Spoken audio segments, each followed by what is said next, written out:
Hello students, welcome to Geeta's biology. और आज के क्रैक द टफेस्ट सीरीज में हम बात करने वाले हैं मेंस्ट्रुअल साइकिल के बारे में। अगर आपको मेंस्ट्रुअल साइकिल समझने में प्रॉब्लम आ रही है, अगर आपको ये समझ में नहीं आ रहा है कि कौन सी फेज में एक ओवेरियन साइकिल कैसी होती है, कौन सी फेज में यूटेरस में क्या होता है, हार्मोन रेगुलेशन कैसे होता है, ब्रेन का इसमें क्या काम है, हाइपोथैलेमस कैसे रेगुलेट करता है, तो आई गारंटी यू कि इस वीडियो के बाद आपके सारे डाउट्स क्लियर हो जाएंगे। मैं आपकी हर टफेस्ट चीज़ को क्रैक करने की कोशिश ज़रूर करूँगी। तो चलो लेक्चर को आगे बढ़ाते हैं। पहले समझते हैं कि मेंस्ट्रुअल साइकिल होता क्या है। Menstrual cycle is nothing but a cyclic physiological changes जो किसमें होते हैं, ओवरी में और यूटेरस में। अगेन सिर्फ ओवरी में या यूटेरस में नहीं, दोनों में होते हैं। और कितने दिन की साइकिल होती है? 28 डेज की साइकिल होती है प्राइमेट्स में, मतलब हर प्राइमेट्स में ये होता है इंक्लूडिंग ह्यूमंस। तो हम डेफिनेशन को पहले समझते हैं कि मेंस्ट्रुअल साइकिल ये क्या है। हर फीमेल में, ह्यूमन की हो, प्राइमेट की हो, हर फीमेल के यूटेरस में और ओवरी में कुछ चेंजेस होती है।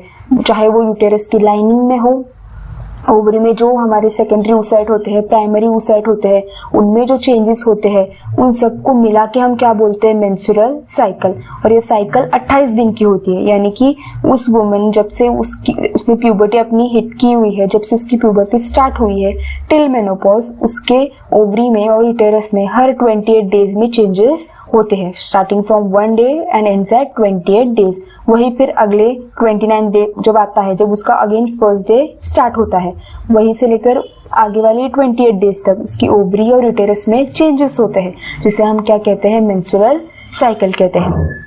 ये कंट्रोल किससे होता है? कंट्रोल होता है FSH से और LH से। और ओवेरियन हार्मोन्स, यानी कि ये जो हार्मोन्स है, गोनाडोट्रोपिन्स जो हार्मोन्स है, वो कहाँ से होते हैं? ब्रेन से होते हैं।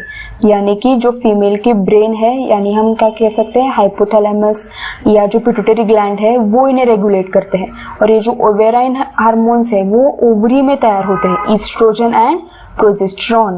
प्रोजेस्टेरॉन कार्पस ल्यूटियम रेगुलेट करता है। आपको पता होगा कार्पस ल्यूटियम ये क्या होता है, कैसे होता है, हम आगे बात करेंगे। ईस्ट्रोजन जो आपको पता है, ग्राफियन फॉलिकल का जो आउटर लेयर है वो क्या करता है? ईस्ट्रोजन को प्रोड्यूस करता है। ये 4 हार्मोन्स है जो क्या करते हैं? पूरी की पूरी मेंस्ट्रुअल साइकिल को रेगुलेट करते हैं। आगे बढ़ते हैं। इसमें कैरेक्टरिस्टिक इवेंट क्या है? Release of an ovum. जो ओव्यूलेशन होता है कब होता है? 14th डे में होता है। अगर आपने मेरी oogenesis की पूरी वीडियो देखी हुई है तो आपको ये पता चल जाएगा कि रिलीज ऑफ ओवम क्या होता है, ओव्यूलेशन क्या होता है। अगर नहीं देखी है तो कोई प्रॉब्लम नहीं है, अब अभी जाके देख सकते हैं, लिंक डिस्क्रिप्शन में मैं दे दूंगी। तो कैरेक्टरिस्टिक इवेंट क्या है?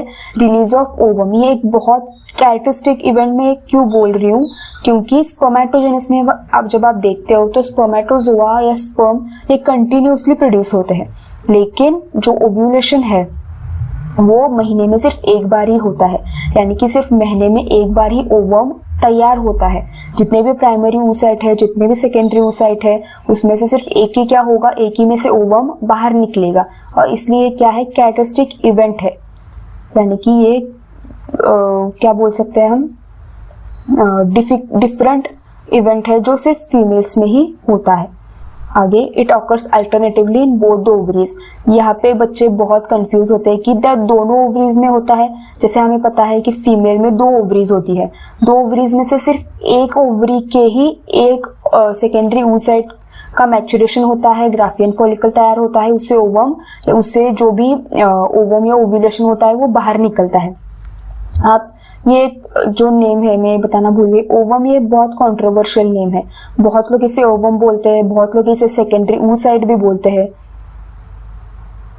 मैं यहाँ पे ओवम बोल रही हूँ क्योंकि आपके टेक्स्ट बुक में ओवम लिखा हुआ है, लेकिन ज्यादातर इसे सेकेंडरी oocyte ही बोला जाता है, क्योंकि ओवम तभी तैयार होता है जब वो फर्टिलाइज होता है। लेकिन टेक्स्ट बुक में आपके दिया है तो हमें एज ए टेक्स्ट बुक ही जाना पड़ेगा। अभी जो हमारा पॉइंट था, occurs alternatively in both the ovaries, यानी कि जो 2 ओवरीज है पेल्विक कैविटी में फीमेल्स की, अब इस महीने यानी फर्स्ट मंथ में अगर इस ओवरी के एक सेकेंडरी oocyte अगर फर्टिलाइज सेकेंडरी oocyte जो है वो बाहर निकला हुआ है, तो इस ओवरी में सेकेंडरी oocyte का जो भी मैच्योरेशन है वो नहीं होगा, वो शायद अगले महीने या सेकेंड मंथ में ये यहाँ से हो जाएगा और यहाँ पे नहीं होगा। ऐसे क्या होता है, अल्टरनेट होता है। तो वुमन की एक ही ओवरी में से एक ही ग्राफियन फॉलिकल तैयार होता है, जिससे एक ही सेकेंडरी oocyte या ओवम बाहर निकलता है। अगले महीने अगली ओवरी से उसी ओवरी के सेकेंडरी oocyte और फिर क्या हो जाएगा, जो बोलते हैं मैच्योरेट हो जाएगा। आगे उसके फेजेस ऑफ मेंस्ट्रुअल साइकिल, ये बहुत इंपॉर्टेंट है। उसमें आप देख सकते हो कि पहला है वो मेंस्ट्रुएशन है। मेंस्ट्रुएशन में अगर आप देख सकते हो तो यहाँ पे जो है वो जो उसका यूटेराइन वॉल है वो क्या हुआ है, डिमिनिशन हुआ है, और जिससे क्या हो रहा है, उसकी ब्लीडिंग स्टार्ट हुई है। कब से कब तक, first day to fifth day, यानी कि फर्स्ट टू फिफ्थ डे में क्या होता है, जितने भी यूटेराइन लेयर्स तैयार हुई होती है पूरे 28 दिन में, जो भी उसके यूटेराइन लेयर्स तैयार हुई होती है वो क्या होना जाएगी, वो कोलैप्स हो जाएगी और क्या हो जाएगा, उसकी जो भी यूटेराइन वॉल है वो रप्चर होके उसका ब्लीडिंग स्टार्ट हो जाएगा। ये लास्ट कब होता है, फिफ्थ डे तक लास्ट होता है। और फिर उस वुमन के सिक्स्थ डे से क्या हो जाएगा, फॉलिकुलर फेज स्टार्ट हो जाएगा, यानी कि क्या हो जाएगा, यूटेरस में लाइनिंग स्टार्ट हो जाएगी और जो भी उसकी ओवरीज है उसमें ओवरी का सेकेंडरी oocyte का हो या प्राइमरी oocyte का हो, उसका डेवलपमेंट स्टार्ट हो जाएगा। यहाँ पे डेवलपमेंट नहीं होता, यहाँ पे जितना भी तैयार हुआ होता है वो रप्चर होना स्टार्ट हो जाता है। एक्चुअली मेंस्ट्रुअल साइकिल यहाँ से स्टार्ट होती है, ये पिछली साइकिल का रिजल्ट होता है, लेकिन क्योंकि आपके टेक्स्ट बुक में यहाँ से स्टार्ट हुआ है तो हम यहीं से लेंगे, लेकिन यहाँ से स्टार्ट होता है क्योंकि यहीं पे पहला ओव्यूल तैयार हुआ है या पहला secondary oocyte, primary oocyte, Graafian follicle तैयार हुआ है। यहाँ पे वापस हमारा जो एंडोमेट्रियम है जो अभी खराब हो चुका था यहाँ पे, वो फिर से बनना स्टार्ट हो जाता है। अगेन ओव्यूलेशन इसमें क्या हो जाएगा, जो हमारा एग है वो क्या हो जाएगा, ओवम या सेकेंडरी oocyte वो ग्राफियन फॉलिकल से रप्चर हो जाएगा और यहाँ पे एम्पुला स्टमक जंक्शन में आ जाएगा फॉर फर्टिलाइजेशन। अगर फर्टिलाइजेशन हो गया तो ये लेयर बढ़ जाएगी, प्रोजेस्टेरॉन सीक्रेट होना स्टार्ट हो जाएगा, उसमें चेंजेस आने स्टार्ट हो जाएंगे। अगर फर्टिलाइजेशन नहीं हुआ तो मेंस्ट्रुएशन में वापस चले जाएंगे। तो अगर आप देख सकते हो तो from 6th day to 14th day या 6th day to 13th day कौन सा होता है, हमारा फॉलिकुलर फेज होता है, जिसमें क्या हो रहा है, प्रिपरेशन हो रहा है किसका, ओवरी का एंड यूटेरस का फॉर इम्प्लांटेशन, या डेवलपमेंट हो रहा है किसका, यूटेरस का और ओवरी का till 13th day. 14th day में क्या हो जाएगा, ओव्यूलेशन हो जाएगा। ये 15, 16 टिल 19 डे लिखा तो है, लेकिन 14th एंड 15th ये दो ही है जहाँ पे हाई चांसेस होते हैं ओव्यूलेशन के। वो हार्मोनल इम्बैलेंस होता है, बहुत सी लड़कियों में 16, 17 डे में भी होता है, लेकिन आप बोल सकते हो कि जनरली या हाइपोथेटिकली या आप कह सकते हो कि होना चाहिए वो है 14th एंड 15th डे में, जब क्या हो जाएगा 14th 15th डे में ओव्यूलेशन हो जाएगा। उसके बाद न्यूट्रल फेज स्टार्ट हो जाएगा, कब तक, टिल 28th डे तक। अगर 28th डे पे फर्टिलाइजेशन नहीं हुआ है तो क्या हो जाएगा, वापस मेंस्ट्रुएशन स्टार्ट हो जाएगा। तो हम एक एक फेज को और थोड़ा डीप में देखेंगे। पहला है मेंस्ट्रुएशन फेज, जो कहाँ से कहाँ तक होता है, डे 1 टू डे 5। उसमें क्या क्या हो रहा है, अगर आप देख सकते हो कि ये जो लेयर्स है, एंडोमेट्रियम लेयर्स जो क्या हुई थी, बढ़ गई थी, किसके लिए, किस होप में कि शायद इस महीने फर्टिलाइजेशन हो जाएगा, शायद इस महीने फर्टिलाइजेशन होने के बाद जो भी जाइगोट है या जो भी एम्ब्रियो है उसे अडाप्ट होने के लिए या उसे यूटेरस में रहने के लिए एक जगह चाहिए। वो जगह बनाने के लिए यूटेरस क्या करता है, अपने लेयर्स को बढ़ाना स्टार्ट कर देता है। लेकिन ऐसा नहीं है कि हर महीने ही क्या होगा, फर्टिलाइजेशन होगा, हर महीने ही ओवम का जाइगोट में कन्वर्जन होगा। वो नहीं हुआ, इसलिए क्या हो जाएगा, जितना भी एंडोमेट्रियम है वो क्या हो जाएगा, रप्चर हो जाएगा और जितना भी वो ब्लड था या म्यूकस था वो क्या हो जाएगा, उस वुमन की बॉडी के बाहर आ जाएगा। उसे हम क्या कहते हैं, ब्लीडिंग कहते हैं। Shedding of endometrium lining with blood कितना जाता है, 45 to 100 ml, ये आपको पूछा जा सकता है। म्यूकस होता है, उसमें टिश्यूज होते हैं, क्योंकि लेयर है तो लेयर तो टिश्यूज से ही बनती है, तो ऑब्वियसली टिश्यूज तो होंगे ही। अनफर्टिलाइज्ड oocyte, क्योंकि फर्टिलाइजेशन नहीं हुआ है तो उसे भी तो बाहर निकालना पड़ेगा, तो उसे भी इसी में निकाल दिया जाता है। और ये चीज है कि ये जो ब्लड है ये कभी कोआगुलेट नहीं होता है, क्योंकि इसमें फाइब्रोलाइसिन प्रेजेंट नहीं होता, इसमें कोआगुलेटिंग फैक्टर्स नहीं होते। इसलिए इस ब्लड को हम, हमारा जो दूसरा ब्लड है पूरी बॉडी में जो फ्लो हो रहा है, उसे हम क्या कह सकते हैं, डिफरेंशिएट कर सकते हैं, क्योंकि ये ब्लड और हमारा दूसरा ब्लड अलग अलग है, इसमें कोआगुलेटिंग फैक्टर्स नहीं है। ये ब्रेकडाउन क्यों होता है? क्योंकि ईस्ट्रोजन और प्रोजेस्टेरॉन के लेवल्स कम हुए होते हैं। प्रोजेस्टेरॉन के लेवल्स कम क्यों है? क्योंकि कॉर्पस लुटियम जो है वो डीजनरेट हुआ है। कॉर्पस लुटियम ही क्या करता है, हमारे प्रोजेस्टेरॉन के लेयर्स को मेंटेन करता है, लेकिन कॉर्पस लुटियम ही नहीं है क्योंकि जाइगोट नहीं है। और ईस्ट्रोजन जैसे मैंने आपको कहा कि ओवेराइन में होता है, अभी सेकेंडरी oocyte प्रिपेयर ही नहीं हुआ है, तो ईस्ट्रोजन में क्या हो जाएगा, कम हो जाएगा। इससे क्या हो जाएगा, रिलीज ऑफ प्रोस्टाग्लैंडिन्स, जो प्रोस्टाग्लैंडिन्स रिलीज हुए थे FSH, LH, उनसे क्या हो जाएगा, यूटेराइन कॉन्ट्रैक्शंस हो जाएगा। अगर आपको पता होगा कि पेन होता है वुमेन को, लड़कियों को इन 4-5 दिनों में बहुत ज्यादा पेन होता है, वो पेन इसीलिए होता है क्योंकि यूटेराइन कॉन्ट्रैक्शंस हो रहे हैं। किसके वजह से? प्रोस्टाग्लैंडिन की वजह से, जो मैंने आपको पहली स्लाइड में बताया था, FSH, LH, क्योंकि अभी वापस उन्हें काम करना पड़ेगा। ये तो हो गया, मतलब इस जितना उन्होंने तैयार किया था एंडोमेट्रियम, अब तो वो खराब हो गया, अभी अगले महीने की तैयारी उन्हें वापस करनी है, तो उस तैयारी के लिए उन्हें FSH, LH तो चाहिए होगा। तो जो भी प्रोस्टाग्लैंडिन्स तब रिलीज होंगे वो क्या करेंगे, यूटेराइन कॉन्ट्रैक्शन करेंगे। क्यों करेंगे? क्योंकि उन्हें कोई भी लेयर यहाँ पे नहीं चाहिए, मतलब जितना एंडोमेट्रियम थिक लेयर तैयार हुआ था वो सारा का सारा वुमन की बॉडी के बाहर जाना कंपलसरी है, क्योंकि हर महीने उस पे लेयर्स बनते जाएंगे, और अगर लेयर्स बनते जाएंगे तो वो कैंसर होने के चांसेस बहुत ज़्यादा होते हैं। तो यूटेराइन कॉन्ट्रैक्शन होते हैं वो अच्छे के लिए होते हैं, ताकि जितना भी लेयर तैयार हुई है एक्स्ट्रा लेयर वो निकल जाए, ताकि यूटेरस में एक्स्ट्रा लेयर्स तैयार ना हो। उसके बाद जो हमारी फेज है वो है प्रोलिफरेटिव या फॉलिकुलर फेज। डेज कहाँ से होते हैं? Day 5 to day 13। अगर आप यहाँ पे देख सकते हो तो जो हमारी मेंस्ट्रुएशन साइकिल थी या मेंस्ट्रुएशन फेज था, उसमें क्या हुआ, ये सारा रप्चर हो गया और लेयर कहाँ पे आ गई, नीचे आ गई, मतलब इतना था उसमें से कम हो गया, इतना हो गया। अगेन जैसे मैंने आपको कहा कि अगले महीने की तैयारी उन्हें वापस करनी है, तो क्या करना पड़ेगा, वापस यूटेराइन लेयर जो कम हुआ था उसे बढ़ाना पड़ेगा। जो भी oocyte हमें अगर वापस प्राइमरी oocyte उसे अगेन डेवलप करना पड़ेगा, तो उसका कन्वर्जन किस में हो जाएगा, सेकेंडरी oocyte में। जो मियोसिस 1 में वो अटका था उसे मियोसिस 1 कंप्लीट करके सेकेंडरी oocyte फॉर्म करना है। सेकेंडरी oocyte किसमें हो जाएगा, और ज्यादा मैच्योर हो जाएगा। किसमें मैच्योर हो जाएगा, ग्राफियन फॉलिकल में मैच्योर हो जाएगा। तो ये सारी चीजें कहाँ पे होती है, फॉलिकुलर फेज में होती है। फॉलिकुलर फेज में 2 चीजें होती है। पहली चीज क्या हो जाएगी, जो यूटेराइन लेयर था वो लेयर बढ़ना फिर से स्टार्ट हो जाएगा।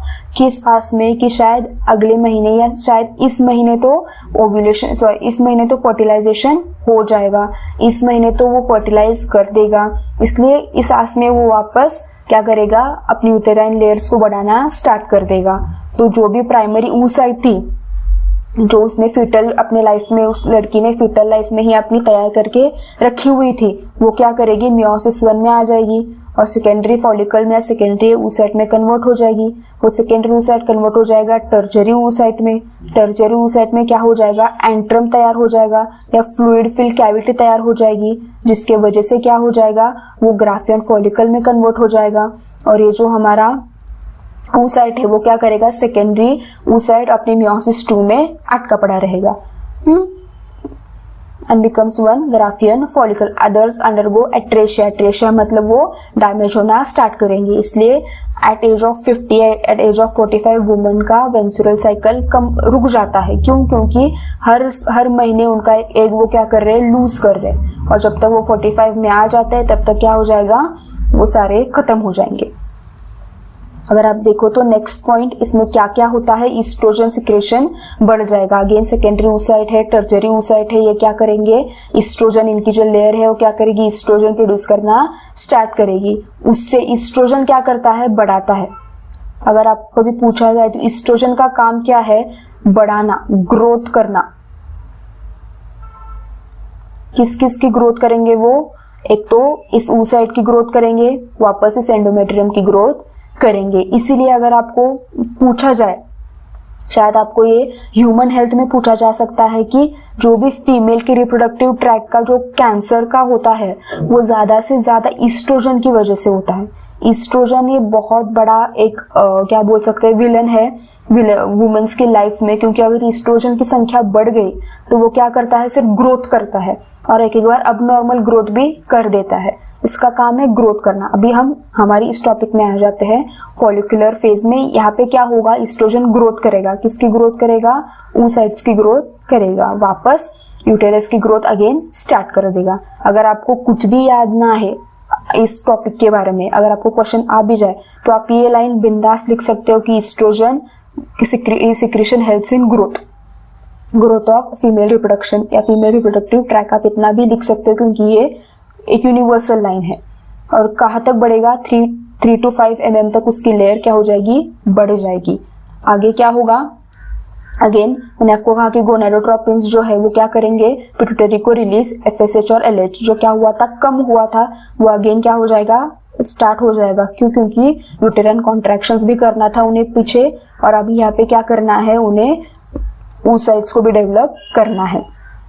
ईस्ट्रोजन इन दोनों में भी हेल्प करता है, लेकिन गोनाडोट्रोपिन सिर्फ इसी में हेल्प करते हैं। आगे चलते हैं, हमारा आएगा ओव्यूलेशन फेज।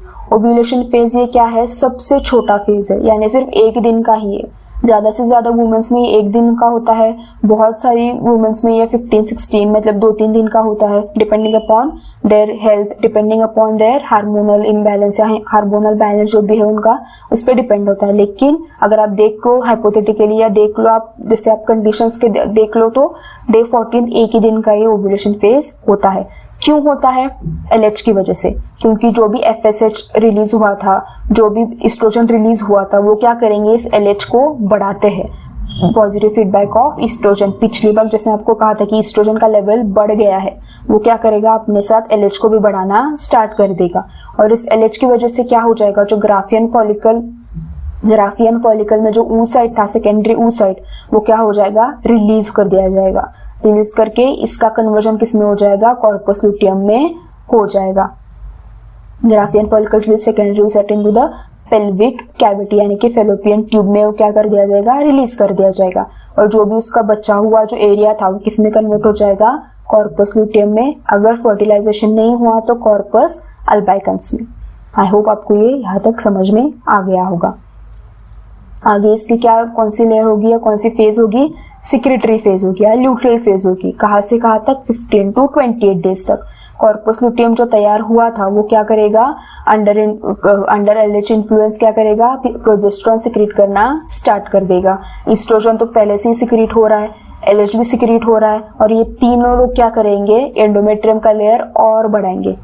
ईस्ट्रोजन के साथ अभी प्रोजेस्टेरॉन भी जुड़ गया, LH भी जुड़ गया, ये क्या करेंगे, एंडोमेट्रियम का लेयर बढ़ाना स्टार्ट कर देंगे। पहले कितना था, 5 to 6 mm था, कितना हुआ, 8 to 10 mm हो गया।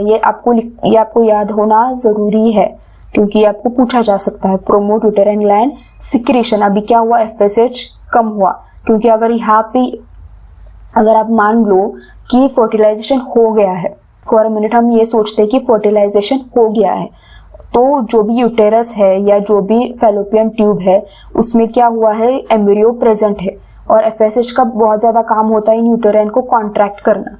अगर ये कॉन्ट्रैक्ट होना स्टार्ट कर देंगे तो ये जितनी भी लेयर यहाँ पे तैयार हुई थी वो रप्चर हो जाएगी, और उस कॉन्ट्रैक्शन की वजह से ये भी होता है कि यहाँ पे जो एम्ब्रियो तैयार हुआ था वो शायद वैसे ही नीचे जा सकता है। तो ये भी चांसेस होते हैं कि एम्ब्रियो का मिसकैरेज हो सकता है, इसलिए FSH क्या होगा, कम हो जाएगा। क्या क्या याद रखना है आपको, सिक्रेटरी फेज में क्या क्या हुआ, कॉर्पस लुटियम फॉर्म हुआ, जिस कॉर्पस लुटियम ने क्या किया, प्रोजेस्टेरॉन का लेवल बढ़ाया, ईस्ट्रोजन का लेवल तो पहले से ही बढ़ा हुआ था, LH भी था। ये तीनों चीजें क्या करेंगी, एंडोमेट्रियम का लेयर बढ़ाएंगे फ्रॉम 8 to 10 mm। उसके बाद क्या करेंगे, FSH का लेवल कम करेंगे।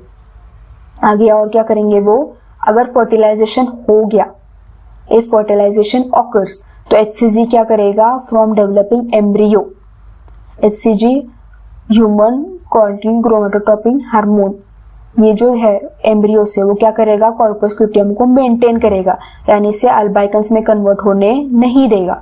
अगर फर्टिलाइजेशन फेल हुआ तो HCG नहीं है तो कॉर्पस लुटियम डिजनरेट हो जाएगा। वो राह देखेगा कि अब आता है HCG, अब आएगा HCG। अगर HCG नहीं आया तो इसका कन्वर्जन किस में हो जाएगा, कॉर्पस अल्बाइकन्स में हो जाएगा। कॉर्पस अल्बाइकन्स में हो गया, जो कॉर्पस लुटियम था तो वो क्या कर रहा था, प्रोजेस्टेरॉन को सिक्रीट कर रहा था। प्रोजेस्टेरॉन का सिक्रीशन कम हुआ, उसकी वजह से LH का सिक्रीशन भी कम हुआ। अभी क्या है हमारे पास, एस्ट्रोजन है, इन दोनों की वजह से वो भी क्या हो जाएगा, कम हो जाएगा। और मैंने आपको कहा था कि इन तीनों की वजह से ही क्या था, वो जो एंडोमेट्रियम लेयर थी, वो एंडोमेट्रियम लेयर किसकी वजह से थी, इन तीनों की वजह से ही थी। प्रोजेस्टेरॉन भी कम हुआ, LH भी कम हुआ, एस्ट्रोजन भी कम हुआ, अब सबके सब कम है, तो जिसकी वजह से क्या हो जाएगा, ड्रॉप इन हार्मोन्स की वजह से जो भी एंडोमेट्रियम थी वो रप्चर होना स्टार्ट करेगी और फर्टिलाइजेशन स्टार्ट हो जाएगा, यानी कि डे 1 वापस स्टार्ट हो जाएगा। तो आप हार्मोनल इसका ओवरव्यू अगर आप देखना चाहो तो हाइपोथैलेमस ने क्या किया, गोनेडोट्रोपिन हार्मोन्स को सिक्रेट किया। ये कब सिक्रेट करेंगे, पूरे मेंस्ट्रुअल साइकिल में इनका काम होता है। ये क्या करेंगे, एडेनोहाइपोफाइसिस यानी कि जो भी एंटीरियर लोब था उसे एक्टिवेट करेंगे। उसे क्या कहेंगे कि FSH सिक्रेट करो, क्या करो, LH सिक्रेट करो। FSH क्या करेगा, इन फॉलिकल्स के डेवलपमेंट में हेल्प करेगा, यानी कि प्राइमरी oocyte से सेकेंडरी oocyte, सेकेंडरी oocyte से टर्जरी oocyte, टर्जरी oocyte क्या करेगा, एस्ट्रोजन को बढ़ाएगा, एस्ट्रोजन का लेवल बढ़ाएगा। इस एस्ट्रोजन की वजह से क्या हो जाएगा, अगेन इनकी डेवलपमेंट और ज्यादा तेज हो जाएगी। इनकी डेवलपमेंट तेज हो गई, एंडोमेट्रियम का जो लेयर था वो लेयर बढ़ना स्टार्ट हो जाएगा। LH क्या करेगा, अगेन एक्टिवेट प्रोजेस्टेरॉन को करेगा।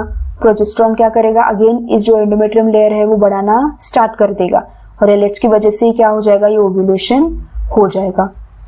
जब ये सब कुछ हो रहा है, ओव्यूलेशन हो गया, एंडोमेट्रियम लेयर बढ़ गई, लेकिन HCG ही नहीं है। जैसे मैंने आपको कहा कि HCG जो चाहिए वो ही नहीं है, तो HCG नहीं मिला, इसलिए प्रोजेस्टेरॉन क्या हो जाएगा, कम हो जाएगा, क्योंकि कॉर्पस अल्बाइकन्स जो था वो HCG नहीं है, इसलिए वो कन्वर्ट किस में हो जाएगा, कॉर्पस अल्बाइकन्स में हो जाएगा। प्रोजेस्टेरॉन का लेयर कम हो गया तो वो किसे नेगेटिव फीडबैक देगा, एडेनोहाइपोफाइसिस को नेगेटिव इम्पैक्ट देगा। किसे, एडेनोहाइपोफाइसिस किसे नेगेटिवली इनहिबिट करेंगे, वो है हाइपोथैलेमस को। वैसे ही एस्ट्रोजन, क्योंकि प्रोजेस्टेरॉन कम है तो एस्ट्रोजन भी कम हो जाएगा, तो आगे नेगेटिव फीडबैक किसको देगा, एडेनोहाइपोफाइसिस को देगा।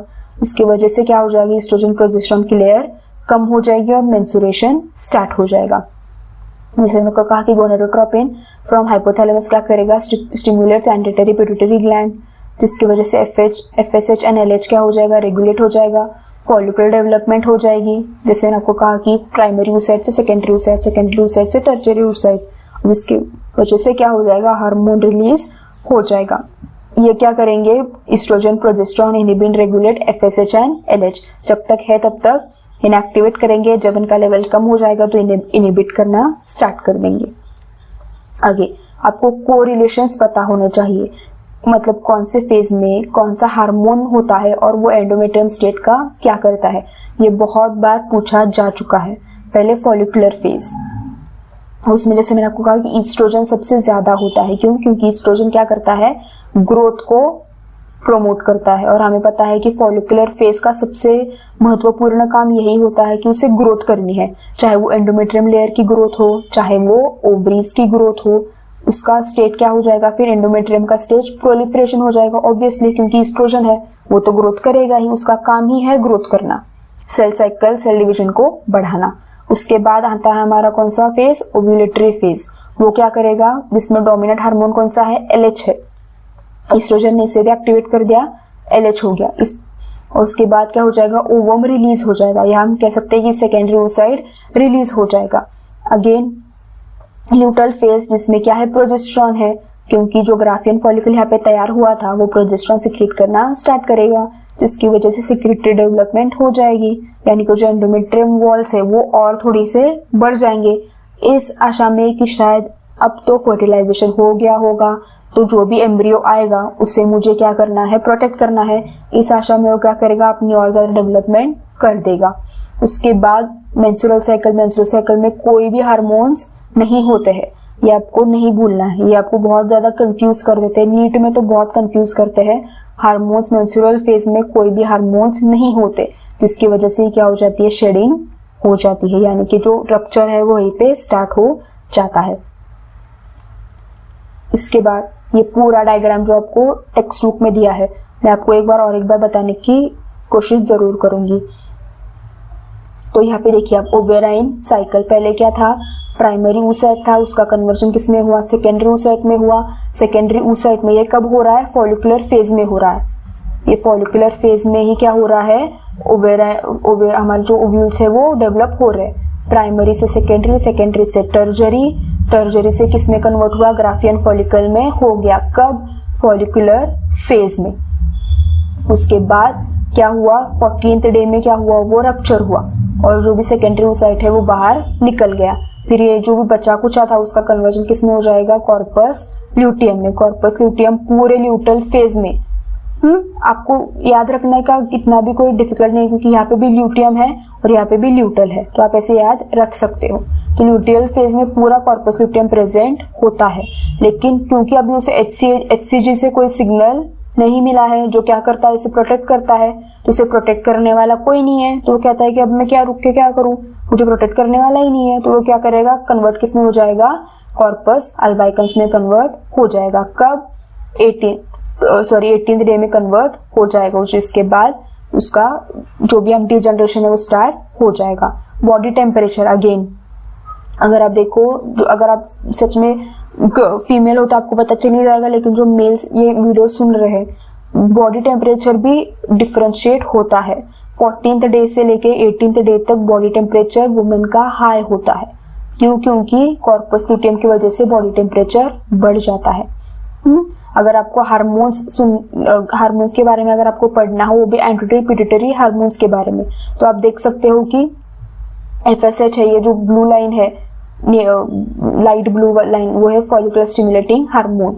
उसके बाद है हमारा ल्यूटिलाइजिंग हार्मोन। FSH क्या है, पूरे मेंसेस में ये क्या था, कम थे, और आप देख सकते हो तो बहुत कम थे, यहाँ पे भी बहुत कम है। स्टार्ट कब होंगे, जब उन्हें सिग्नल कब मिलेगा, जब 5th डे हो जाएगा। 6th डे पे उन्हें फ्रॉम ब्रेन सिग्नल मिल जाएगा और इस FSH क्या करेगा, अपनी लेवल बढ़ाएगा।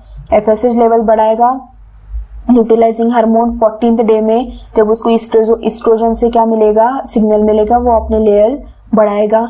लेवल उनकी ज्यादा कब होगी, फॉलिकल स्टिमुलेटिंग हार्मोन के वक्त भी उनकी लेवल ज्यादा होगी, और फर्टिलाइजेशन नहीं हुआ है तो क्या हो जाएगा, वो और नीचे आ जाएगा। Same with ovarian hormones, oestrogen, जैसे हमने कहा कि पहले तो कुछ नहीं होता है, इसलिए क्या हो रहा है, इस्ट्रोजन अगर यहाँ पे होता तो जो जितना भी लेवल तैयार हुई है वो लेयर डिजनरेट ही नहीं होती। तो फॉलिकुलर फेज में क्या हो रहा है, एस्ट्रोजन की लेवल बढ़ रही है, अगेन सबसे ज्यादा होती है। तब क्या होगा, एस्ट्रोजन की वजह से जो भी ओवरी है या जो भी यूटेरस है उसमें डेवलपमेंट आ जाएंगे। उसके बाद वो क्या करेगा, अगेन ल्यूटिलाइजिंग हार्मोन को एक्टिवेट करेगा। ल्यूटिलाइजिंग हार्मोन की वजह से क्या हुआ, ओव्यूलेशन हो गया, कॉर्पस ल्यूटियम तैयार हुआ। कॉर्पस ल्यूटियम क्या करेगा, प्रोजेस्टेरॉन को एक्टिवेट करेगा। प्रोजेस्टेरॉन को एक्टिवेट करने के बाद प्रोजेस्टेरॉन का लेवल क्या हो जाएगा, बढ़ जाएगा, और जब कॉर्पस अल्बाइकन्स तैयार होगा तो उसका लेवल अगेन कम हो जाएगा। उसके बाद अब यूटेराइन साइकिल आप कैसे याद रख सकते हो, पहले तो ये डीजेनरेट हो रहा है, अगेन इसका जितना था उतना बहुत कम हो गया है, अगेन ये क्या हो जाएगा, फॉर्मेशन अपना स्टार्ट कर देगा, और फर्टिलाइजेशन इस बार भी नहीं हुआ इसलिए वो क्या हो जाएगा, फिर अगेन डीजेनरेट हो जाएगा। आई होप मैंने आपके सारे पॉइंट्स कवर कर दिए हैं। अगर कोई भी डाउट हो, कोई भी प्रॉब्लम हो तो आप कमेंट सेक्शन में पूछ सकते हैं। Thank you.